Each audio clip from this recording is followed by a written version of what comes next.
Hi guys! So let's say you're in a dark, dark cave and you're surrounded by lots of bats and spiders and scorpions, but you really want to take some photos. Well, that was me a few days ago.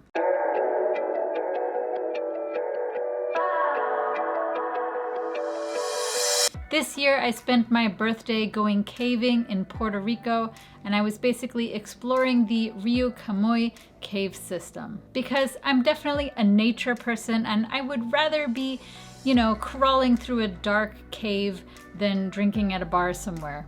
Anyway, so photography is important to me when I travel, but I also have to be careful. And I learned that lesson just a couple of weeks ago when I was in Mexico, and my 5D Mark IV was water damaged with just a couple of drops of salt water, but that was enough to basically destroy the camera. And it couldn't be repaired. Now fast forward to just a few days ago when I decided to go caving. This involved swimming through parts of the cave completely submerged in water. You might be wondering, is this the kind of place to bring a camera? For many people, the answer is no. In my case, I compromised. Instead of bringing my best equipment, I actually brought one of my cheaper entry-level cameras and one of my cheaper entry-level lenses. I then triple ziplocked my gear and put it in a waterproof bag, so it basically had 4 layers of protection around it. And I took photos whenever I could, which meant whenever I wasn't in water or soaking wet, which was honestly not very often. With that being said, here are just a few points to keep in mind if you're taking photos in a cave or a place as dark as a cave. Number 1, use whatever light source you have and get as close as you can to whatever you're photographing.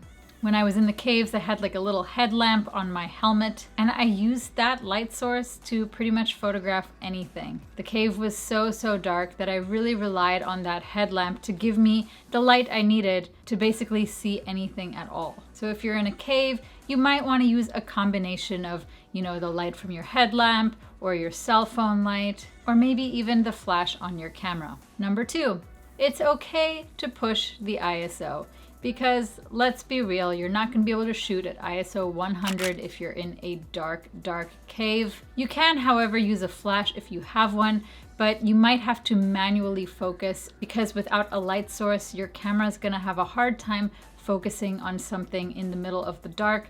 So manual focus might be something you'll have to do in a cave. Number 3, bring a lens that does really well in low light situations. I had a cheap Sigma lens that could go to, f2.8. In other cases, I'll use something like the 51.4, but in this case, I wanted something a little bit wider so I could capture more of the cave. But if you are swimming through a cave like I was, you might want to consider bringing a cheaper lens just in case anything happens. Number 4, bring a tripod, or a gorilla pod, or in my case, a switch pod. That way you can do some long exposures to get a little bit more light into your photo, which can be pretty important in a place as dark as a cave.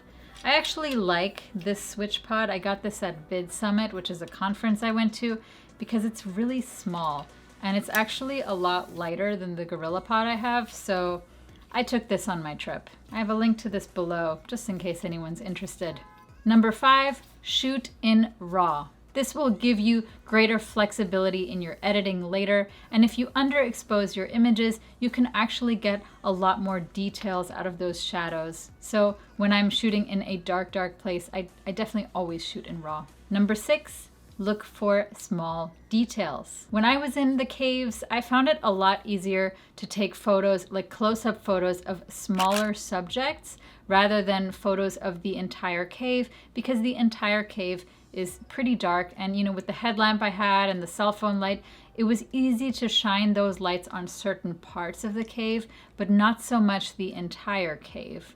So taking photos of like the creepy spiders was actually pretty easy, or even photographing like a subject, like another person, was also pretty easy. And yes, there were a lot of spiders in there and they had big fangs, but apparently they're not poisonous.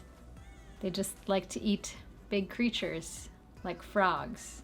So let me know in the comments, have you taken photos in a cave? Anyway, if you enjoyed this video, please give it a thumbs up. I actually really enjoy making videos like these, even though they don't do so well in the YouTube algorithm. So it would definitely be cool and help these kinds of videos if you engaged with them and, you know, gave it a thumbs up. Anyway, subscribe to my channel if you are new here, and I will see you in the next video.